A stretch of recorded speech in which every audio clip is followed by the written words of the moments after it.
Hi, this is Tim Carlson, principal at Sycamore High School. I'd like to spend a few minutes talking to you about one of the indicators for college readiness. One of the indicators for college readiness for your child is standardized tests. It's one predictor, but not the only predictor.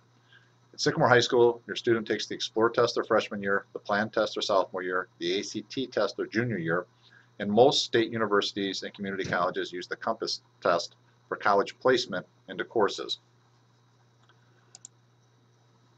College readiness benchmark scores indicate whether or not your child is on track to place into college level courses after they graduate from Sycamore High School. As you can see in this chart, for English, the score would be a 13 in 8th grade year, 14 on their Explore in their freshman year, 15 on their Plan, their sophomore year, and an 18 in ACT. And it goes on for a different score for each year, indicating all the way to their junior year, their ACT score. What does it mean to meet the benchmark?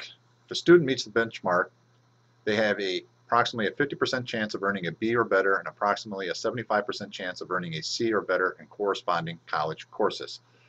This is done through research through ACT, looking at literally millions of tests over the years. So they're very accurate. Are there exceptions to the rules? Yes. And are there outliers to every situation? Yes. But for the most part, they'll be very, very accurate.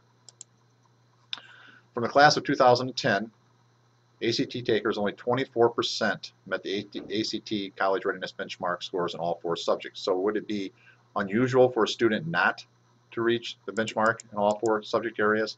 No. But would we like them to? Yes. It would make their life much easier when they go into college and will not have to remediate and take under-level classes in order to get to a college-level class.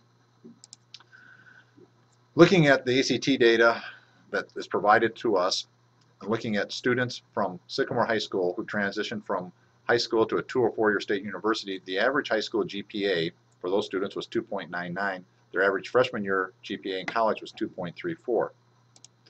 When we look at students who did not meet the benchmark, as you look at this chart, you can see that those students did not do exceptionally well. If they had less than an 18 on their ACT in English, their average GPA in college was a 1.97.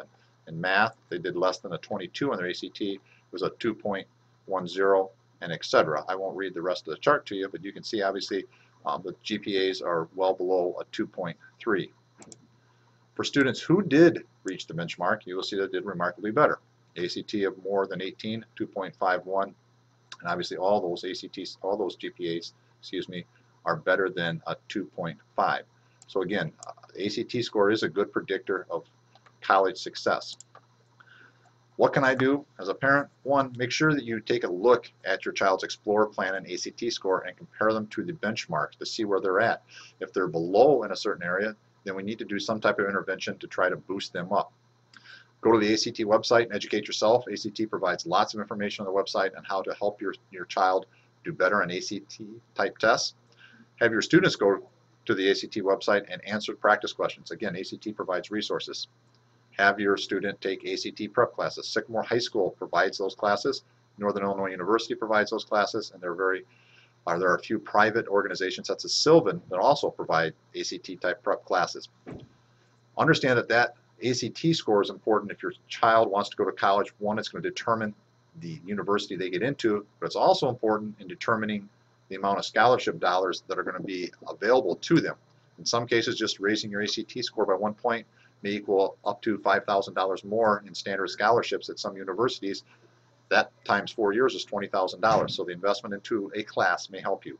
Make sure your students are also taking the most rigorous curriculum they can handle all 4 years of high school. Making your student have an easy 4 years of high school may equal to a tough 40 years the rest of their life. So if they struggle a little bit but are taking a tough curriculum, that's great. They'll do better when they leave school rather than have an easy 4 years here in high school. I'd rather see them have a tough 4 years and work really, really hard and achieve at a level that's appropriate, so when they walk out the door, they're educated well and can compete in college. So again, what do those student score reports tell you? They tell you academic strengths and weaknesses. They also have some information about career and post-secondary aspirations, what your student wants to do, and they're very good college readiness indicators. So please go to the ACT website for more information and make sure you look for your student score this spring. Thank you.